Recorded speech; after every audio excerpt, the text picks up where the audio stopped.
I met Martin Hasselhoff in Los Angeles, I think in 2007, and we met at a dinner at the Austrian consulate, and very soon after we started speaking about doing a piece together, and we didn't know what or kind of what form it would take. And eventually we settled on the idea of doing a piece about Jack Unterweger, who was a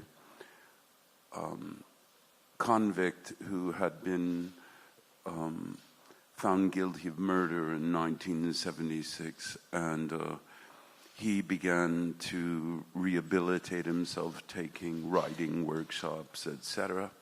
And he became quite a noted author, playwright, poet, and journalist, and most especially noted for his coverage of a series of prostitute murders in the Vienna woods, all of which he wrote about, and all of the murders are murders which he committed as well.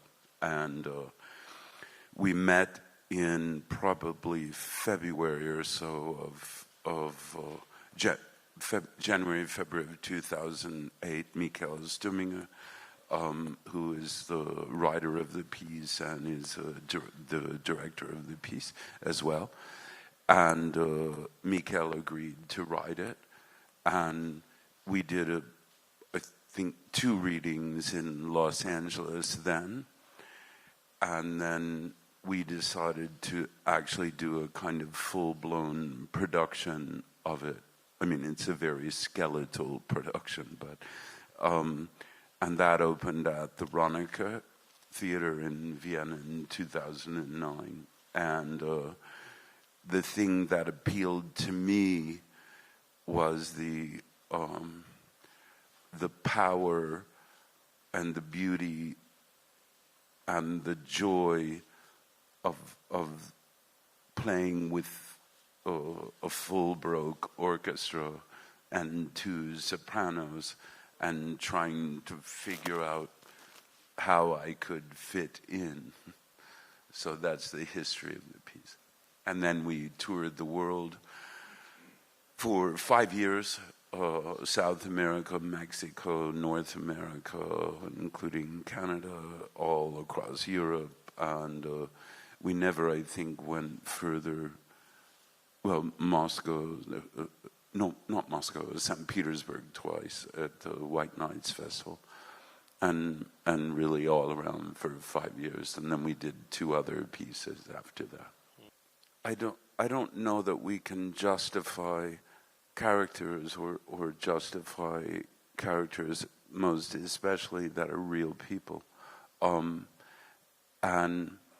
Unterweger certainly is not someone, I think, that any of the creators of the piece would justify his behavior or condone it in any way.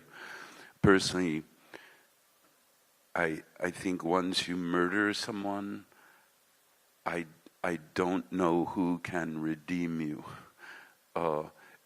Perhaps you could redeem yourself, and but that is not something Unterweger perhaps was ever truly interested in. I can't say. I don't know what's inside people, but I never feel a kinship with characters I play. Well, this is a working trip, and of course I've spent a great deal of time in Madrid over the years because I have friends here, because I made a film here 20 years ago called Pasos de Baile, and I'm often in and out visiting friends, etc. So I've always been very fond of Madrid. I regard sort of film and theater as if we looked at it as a kind of music, one would be the piano and one would be the violin. They're both music, but as to how to play them, they're not really related. Theater is ephemeral and organic, and movies are set forever. And they're neither ephemeral nor organic. And if you watch a film in 1984 and you watch it in 1993 and in 2007 and in 2021, that will be exactly the same thing you saw when you first watched it. If you watched a play over that period of time, that can never be the same, even night to night, because every experience is unique, for better or worse. Every experience is unique because the theater is living.